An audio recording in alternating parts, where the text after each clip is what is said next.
Sukhinova, khemino, hontu, sabbasattā, bhavantu, sukhitattā.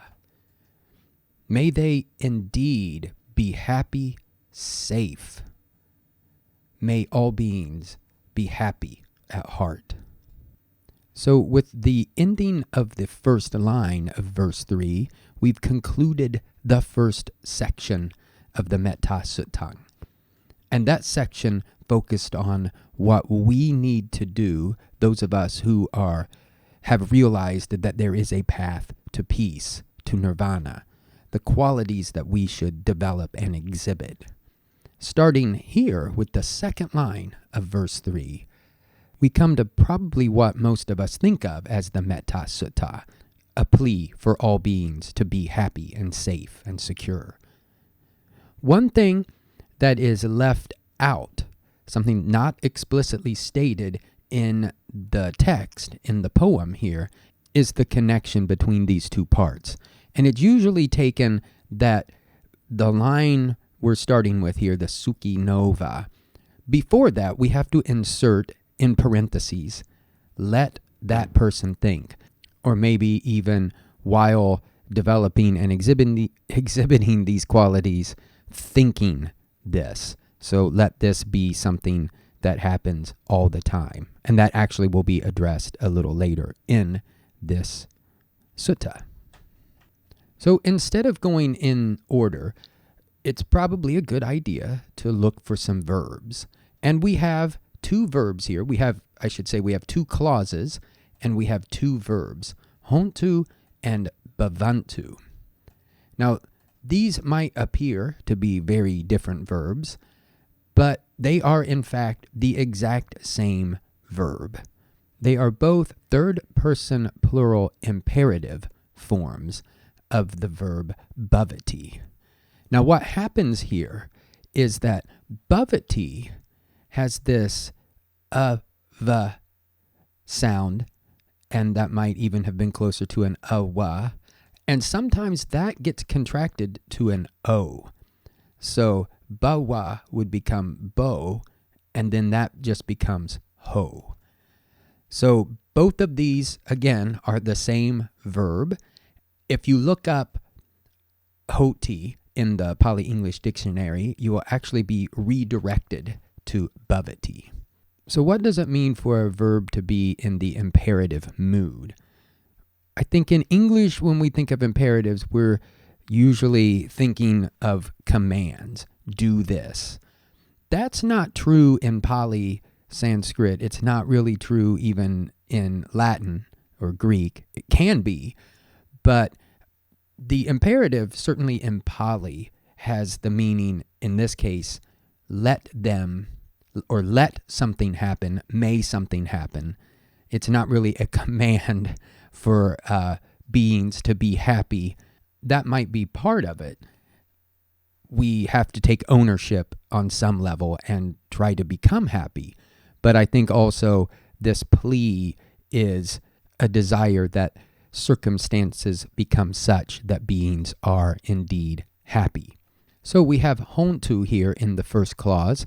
There's no subject explicitly stated, but there doesn't have to be in Pali. We just understand this to be third person plural, or they, if we're thinking about it in English.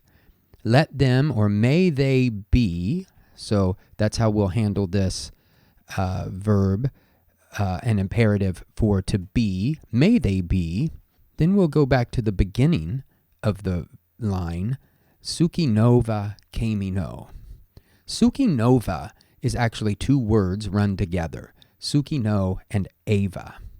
Eva means indeed. It's an emphatic particle, maybe something like indeed or surely. Now, sukhino is the masculine nominative plural of sukhin, which means happy. And khemino is also masculine nominative plural from khemin, meaning secure, or one who enjoys security or peace. And this is exactly what we would expect after the verb to be, a, quote, predicate nominative. Verbs meaning to be or to remain, don't take objects in the same way that a verb meaning to see or to hit would, or even to go would in Pali. Now, we've already said in the second clause here that bhavantu has the exact same meaning.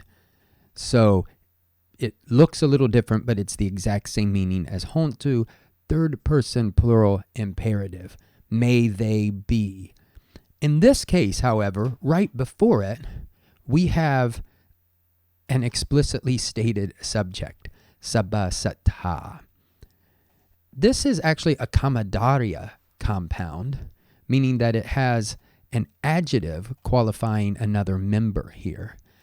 If it were uncompounded, we find exactly what we have in this variant reading, which comes from the Sri Lankan and Thai Tipitakas. It would seem that they prefer the reading sabbasattā.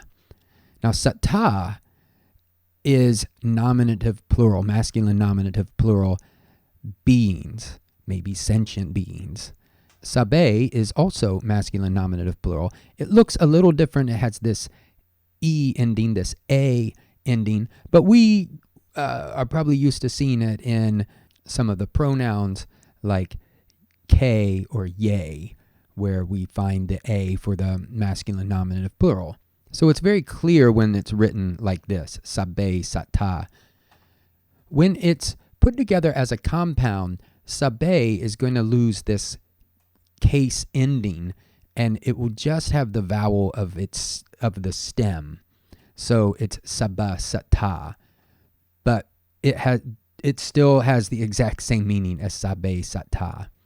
All beings, may all beings, and then we have another predicate nominative, we have another adjective, sukhitattā.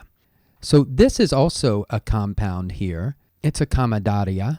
Now this breaks apart into sukhitattā, meaning happy or blessed. And then we have attā. Now this is from the word attang, meaning self. And it's potentially tricky because this long A is what we would expect in the nominative singular. But if we look at the Pali English dictionary, we'll see under attang that there is this attā. And it says the latter is the form used in compounds. And what that's really telling us is that this attā is following the pattern that we would find for, say, dewa or some word like that. So here, this is another masculine nominative plural. The whole thing meaning something like happy selves. May they be themselves happy. The commentary brings up a good point here and glosses sukhitattā as sukhitattā. They further gloss that as manasena sukhitattā, meaning mentally happy.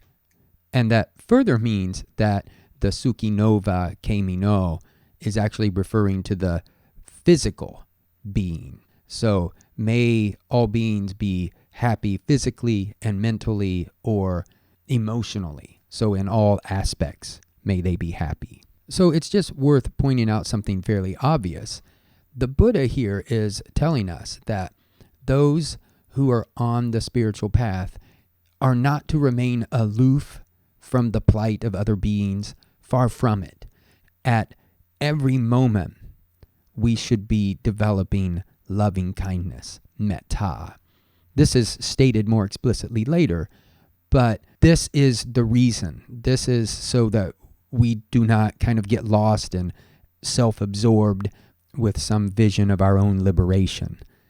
The path to liberation includes a developing loving kindness and compassion and sympathetic joy and equanimity for all beings in all realms in any universe.